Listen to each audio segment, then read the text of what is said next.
বিপদ। কেননা একদিন যদি শরীরে হারাম খানা ঢুকান 40 দিন ইবাদত কবুল হবে না। একদিন যদি পেটে হারাম খাবার ঢুকাইছেন, সেটা হইতে পারে একটা সরিষার দানা, হইতে পারে পেট ভরে খাইছেন। সরিষার দানা পরিমাণ খাইলে যেই পরিণতি, পেট ভরে হাজার হাজার কোটি কোটি টাকা খাইলে একই পরিণতি। বুঝছেন? অতএব হালাল আর হারামের ব্যাপারে সাবধান হন। হালাল হলো পবিত্র, হারাম হলো অপবিত্র। হালাল হলো পবিত্র, হারাম হলো অপবিত্র। এটা আমার কথা না, এটা আমার রব্বুল আলামিনের কথা। রব্বুল ইজ্জত বলেন, আমি মানুষের জন্য পবিত্র বস্তুগুলো হালাল করেছি, মানুষের জন্য অপবিত্র বস্তুগুলো হারাম করেছি। অতএব ইয়াবা ট্যাবলেট হারাম, কারণ এটা অপবিত্র। ফেন্সিডিল হারাম, কারণ এটা অপবিত্র। এ বাবা, হিরোইন হারাম, কারণ এটা অপবিত্র। মদ হারাম, কারণ এটা অপবিত্র। এই যে আল্লাহ হারাম করলেন, সুদ হারাম, কারণ এটা অপবিত্র। ঘুষ হারাম, কারণ এটা অপবিত্র। এগুলো অপবিত্র হওয়ার কারণে আমাদের দেহের জন্য ক্ষতি, দুনিয়ার জন্য ক্ষতি, আখিরাতের জন্য ক্ষতি। এই জন্য রব্বুল ইজ্জত বলেছেন, হালালকে গ্রহণ করো, হারামকে বর্জন করো। যে ব্যক্তির দেহে হালাল খাবার আছে রে, ওই ব্যক্তির প্রত্যেকটা সিজদা আল্লাহর মেরাজ হবে। জোরে বলেন আল্লাহু আকবার। এই জন্য বাবাজি জানেন, দুনিয়ায় হয়তো আপনার বয়স 15, নয়তো 20, নয়তো 25, নয়তো 30, নয়তো 50, নয়তো 60, নয়তো 80। কোন না কোন একটা বয়সে আপনি এসে পৌঁছেছেন। মনে রাখবেন, আরো যে এই পরিমাণে বাঁচবেন কোন গ্যারান্টি নাই। আছে? কোন গ্যারান্টি নাই। আর আজকের রাত্রটা যে বাঁচবেন এমন কোন গ্যারান্টিও নাই। অতএব বাবারে, হারাম রোজগার কার জন্য করবেন? আজকে হারাম রোজগার করতেছেন কালকে খাওয়ার জন্য, কিন্তু আপনার এই খবরটাই নাই যে আগামীকাল পর্যন্ত আমি তো বাঁচতে নাও পারি। আমার তো আজকে রাতেও আমার হায়াত শেষ হয়ে যাইতে পারে। কিন্তু এই ধরনের চিন্তা আপনার দিলে, আপনার ধ্যানে, আপনার জ্ঞানে কেন আসে না? কেন আসে না রে বাবা, কেন আসে না? বুঝতে হবে আপনি অনেক বেশি গুনাহ করেছেন। বুঝতে হবে আপনি শয়তানের ওয়াসওয়াসার মধ্যে নিজের জীবন পরিচালনা করতেছেন। বুঝতে হবে দুনিয়ার মোহ আপনাকে আখিরাত ভুলাইয়া দিছে। অতএব বাবারে, এখনো সময় আছে, যেহেতু মরেন নাই, এখনো সময় আছে, যেহেতু মরেন নাই, অতীত জীবনের গুনার জন্য তওবা করেন, রব্বুল ইজ্জতের দরবারে পানা চান। আজকে থেকে ওয়াদা করি, আল্লাহ আমাদেরকে সব ধরনের হারাম থেকে রক্ষা করো, হালালি জিন্দেগি আমাদেরকে দান করো। চিৎকার দিয়া বলেন আমিন। যে কথাটা বলতেছিলাম বাবা, রব্বুল ইজ্জত বলেন, কাল্লাইনা দুকাতিল আরদু দাক্কা দাক্কা। রব্বুল আলামিন বলেন, নবী গো, নবী বিশ্ববাসীকে বলে দেন, যখন আমি জমিনটাকে চূর্ণ বিচূর্ণ করে ফেলবো, পুরো জমিনটাকে চূর্ণ বিচূর্ণ করে ফেলবো, আমার রব্বুল আলামিন বলেন, হুজুর বিশ্ববাসীকে বলে দেন, ওই দিনটা অত্যন্ত ভয়াবহ হবে গো নবী। দুনিয়ার মানুষগুলাকে বলে দেন, দুনিয়ার মানুষগুলা যেন ওই দিনটার ভয়াবহতার কথা চিন্তা করে। আজ এই চর সৈয়দপুরে যত মানুষ বসবাস করে, সব মানুষ মাহফিলে কিন্তু আসে নাই, ঠিক না বাবা? সবাই কি আইছে? সব মানুষ আসে নাই, আবার যারা আসছে তাদের মধ্য থেকেও কেউ কেউ উঠে চলে যাচ্ছেন। ইচ্ছা করলে আপনিও উঠে চলে যাইতে পারবেন, কিন্তু যেই দিনের কথাটা কোরআন শরীফ থেকে তুলে ধরলাম, আল্লাহর কসম ওই দিন ওই ময়দানে আপনাকেও হাজির থাকতে হবে। আজকে ইচ্ছা করলে বের হয়ে চলে যাচ্ছেন, সেই দিন কিন্তু কোন দিকে বের হয়ে যাওয়ার কোন প্রকার সুযোগ থাকবে। আজকে করে লজ্জা করা রব্বুল আলামিন বলেন, নবী গো,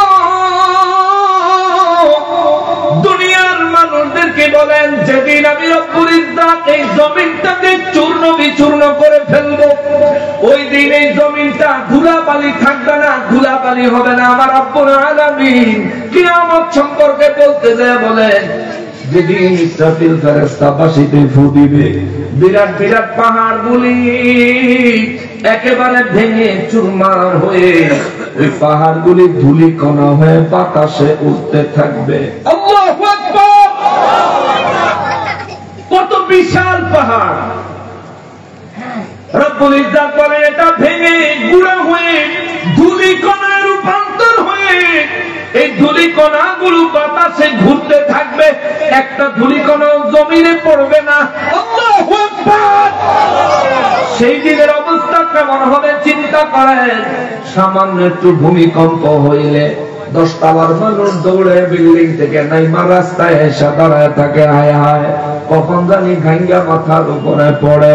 ও বাবা, সামান্য মাত্রার ভূমিকম্পে যদি আপনার এত ভয় হয়, এমন এক ভূমিকম্পের কথা আমি আপনাদেরকে শোনাচ্ছি। এই ভূমিকম্প যিনি করায় এটা তার বক্তব্য, এই ভূমিকম্প যার নির্দেশে হয় এটা তার বক্তব্য, এই ভূমিকম্প যার নির্দেশে থামে এটা তার বক্তব্য। এই তো নদীর পারে, শীতলক্ষা নদীর পাড়ের মধ্যে আছি আমরা। নদীর মধ্যে ঢেউ আছে না নাই? জোরে বলেন, আছে না নাই? এই নদীর ঢেউ সারা নদী বায়া নদীর কিনারে আইসা নদীর ঢেউ থেমে যায়। বলেন কার নির্দেশে? আরো জোরে বলেন, কার নির্দেশে? এই একটা ঢেউ যদি শীতলক্ষা নদীর কিনারে আইসা যদি না থামে, রব্বুল ইজ্জত যদি নির্দেশ দেয়, শীতলক্ষা নদীর ঢেউ রে থামবি না, তুই শুধু চলতেই থাকবি।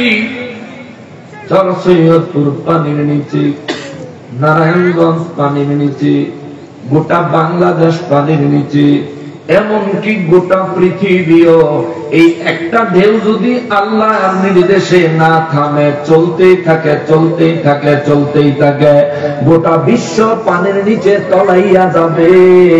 রক্ষা করার কেউ, যিনি রক্ষা করতে পারবেন তিনি কে? চিন্তা করেন বাবা, জিন্দেগি নিয়ে বাহাদুরি করার কিছু নাই। গাড়ির চাকা হাওয়ায় চলে, আমরা হাওয়ার মধ্যে চলি। গাড়ির চাকা পাংচার হইলে ঠিক কইরা হাওয়া দিয়া চালান যায়। মানুষ একবার পাংচার হয়ে গেলে আর হাওয়া দেওয়া চলে না, আর ঠিক করা চলে না। অতএব কি নিয়ে বাহাদুরি করেন, কিসের এত আশা করেন? এই জীবনে যা কয়টা টাকা রোজগার করছেন, আল্লাহ যেটুকু তৌফিক দিছে, একবার নিজে নিজে হিসাব মিলায়েন। যেটুকু রোজগার করছি এইটুকু খায়া মরতে পারবো নি। আমার মনে হয় এই জীবনে আপনি যেটুকু রোজগার করেছেন হালাল ভাবে, এইটুকু খায়া মরার মতন হায়াত আপনার আছে না নাই? বড় সন্দেহ আছে। কথা কোন ঠিক কিনা? অবৈধভাবে অনেক সম্পদ করা লাগবে কেন?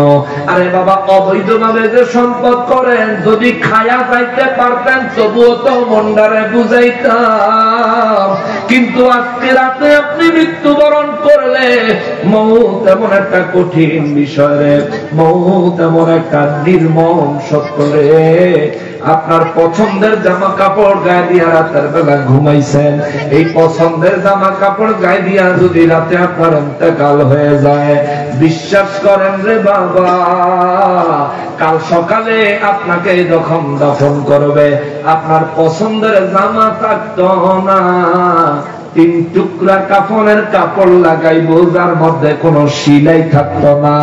শীত হোক গরম হোক, শীতের কোনো কাপড় নাই, গরমে হাওয়া দেওয়ার বাতাস করার কোনো সিস্টেম নাই। আপনারে এইভাবে তিন টুকরা কাপড় দিয়া 3.5 হাত জমি মাটির নিচে আপনাকে যখন লাগবে, 2টা হাত খালি থাকবে রে।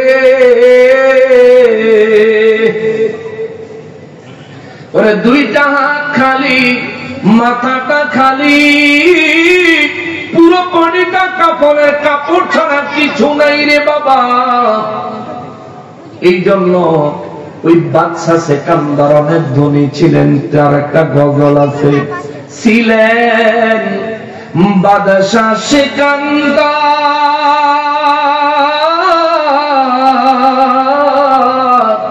তাহার মতো ধনী নাই রে দুনিয়ার ভিতর। খালি হাতে চলে গেলেন, ওই খালি হাতে চলে গেলেন, কিছুই নিলেন না। আজরাইল আসিলে কাহার কফিয়ত চলবে না। মরণেরই কথা মানুষ, ওরে মরণেরই কথা মানুষ স্মরণ করোনা। আজরাইল আসিলে কাহার কফিয়ত চলবে না। আজরাইল আসিলে কাহার কফিয়ত চলবে না। ঠিক কিনা বলে? বাদশা সিকান্দার বাদশা হয়েও মৃত্যুবরণ করার আগে একটা ওসিয়ত করেছিলেন, বলেছিলেন আমার ইন্তেকালের পরে গোসল দিয়া কাফন পরাইয়া আতর লোবান লাগায়া আমার লাশটা পুরো শহর ঘুরাইবা, তবে কাফনের বাইরে আমার 2টা হাত বাহির করে রাখবা। দুনিয়ার মানুষ যেন দেখে আমি বাদশা ছিলাম কিন্তু কিছু নিয়ে যাইতে পারি নাই, বাদশা ছিলাম কিছু নিয়ে যাইতে পারি নাই। অতএব দুনিয়ার মানুষগুলি যেন দুনিয়ার মোহে বরবাদ হয়ে না যায়, দুনিয়ার মানুষগুলো দুনিয়ার মোহে পাগল পারা হয়ে আখিরাতকে যেন ভুলে না যায়। বাদশা হয়েও পরকালের কথা এমন ভাবে চিন্তা করেছেন, বাদশা হয়েও দুনিয়ার মানুষদেরকে ওই পরপারে যাওয়ার কথা স্মরণ করে দিয়া গেছেন। আর আমরা এমন মানুষ, হয়তো সামান্য কিছু রোজগার করি, হয়তো সামান্য কিছু সম্পদের মালিক, নয়তোবা অনেক অনেক সম্পদের মালিক, আখিরাত ভুলে বসে আছি। অথচ দৈনিক যখনই আমি ঘুমাই তখনই আমি মৃত্যুবরণ করি। আল্লাহ কয় জান্নাতে ঘুম নাই, দুনিয়ার মধ্যে আমি আল্লাহ ঘুম দিছি। কারণ হলো ঘুম হলো মানুষের মৌত। জোরে কন্যা আল্লাহু আকবার। ঘুম মানুষের মৌত। বিশ্বাস হয়? মানতে একটু অসুবিধা হইব। কি কর ঘুমের তো আবার উঠতে যাই গিয়া, তাইলে মৌত কেমন হইল? ঘুমের দোয়া পড়া ঘুমাননি, ঘুমান না, ঘুমের দোয়া পড়ে আল্লাহুম্মা বিসমিকা আমুতু ওয়া আহইয়া। অর্থ জানেননি? ঘুমের দোয়া পড়ে না তো না, করতে পারবো। এই যে ফেসবুক, মুরব্বীদের কথা বাদ, মুরব্বীরা যত কিছু বুঝে না, ফলো পেন্ডি এই দেখতে দেখতে দেখতে দেখতে ফজর আযান দিলে এমনি ঘুমায়। মায় গিয়া মোবাইল বন্ধ করে, বাপে গিয়া মোবাইল বন্ধ করে, সারা রাত মোবাইলের সিনেমা দেখে ফজর আযান দিলে চলে ঘুমাইতে। ঠিক না? অথচ আমরা মুসলমান, আযান দিলে কি ঘুমানো উচিত ছিল না মসজিদে যাওয়া উচিত ছিল? কিন্তু আমরা এই সময় ঘুমাই, অথচ মুয়াজ্জিন ডাকে আসসালাতু খায়রুম মিনান নাওম। মুয়াজ্জিন ডাকলো, ঘুমের থেকে নামাজ ভালো। আর আমি কই না ফজর আযান দিলে সামনে ঘুমাইতে হবে, আমরা ঘুমাই। এ মুসলমানেরা রে, আমার প্রিয় নবীর উম্মতেরা রে, আখিরাতের কথা একটু চিন্তা করেন। কিয়ামত হয়ে যাবে, নিশ্চিত হয়ে যাবে। আপনি দুনিয়ায় যত সম্পদ কামাই করেছেন, প্রতিদিন আমার আল্লাহ আপনাকে একটা মৃত্যুর মেসেজ দেয়। মেসেজটা কি? আপনি ঘুমানোর সময় বলেন, আল্লাহুম্মা, হে আল্লাহ, বিসমিকা, তোমার নবী, আমুতু, আমি মৃত্যুবরণ করিতেছি। সুবহানাল্লাহ। ঘুমের আরবি হলো নাওম। ঘুমের আরবি কি? নাওম। কিন্তু আপনি তো আনুমু করেন না। ঘুমের দোয়া নবী শিখাইছে, বলবা আমুতু। সাহাবায়ে কেরাম বলেন, নবী গো, আমার নবী, জান্নাতের মধ্যে ঘুম আছে নি গো নবী?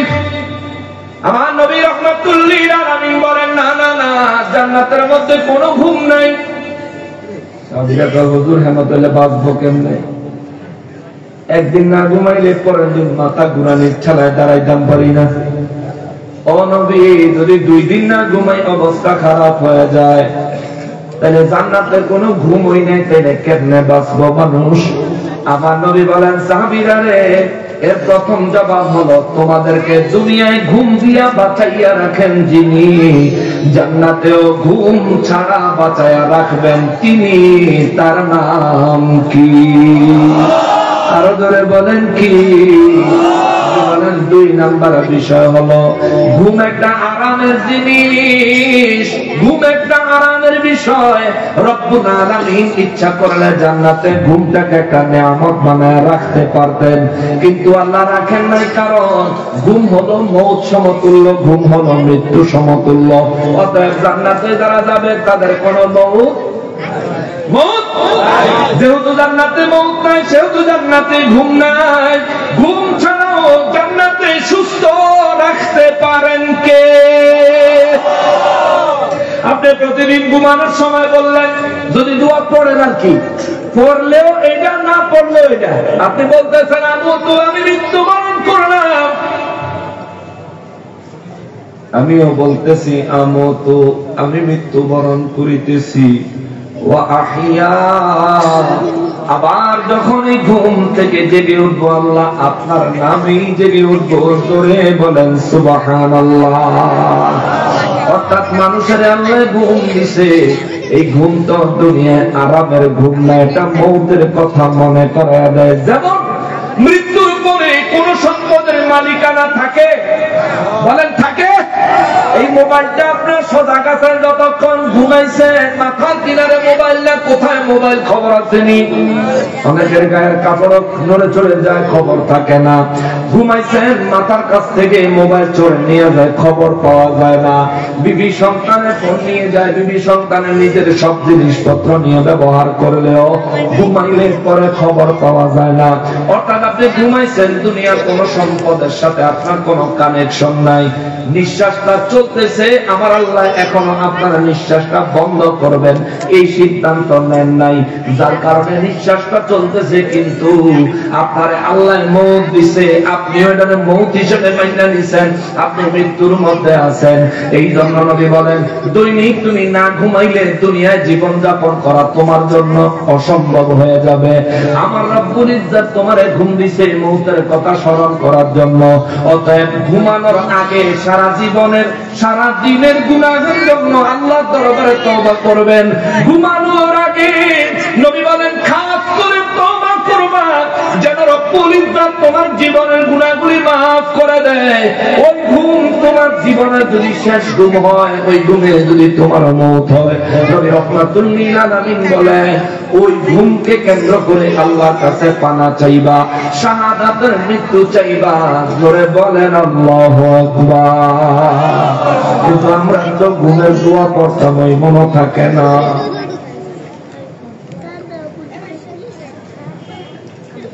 খাবার খাই আমাদেরকে রিজিক দেয় কে? ধরে বলতে হবে কে? খাবার খায় আমাদেরকে রিজিক দেয় আমার আল্লাহ। কিন্তু ওই রব্বুল আলামিনের রিজিক খাওয়ার সময় রবের কথা স্মরণ করতে মনে থাকে না, ঠিক কিনা বলেন? বিসমিল্লাহ পড়তাম, মনে থাকে না। হাই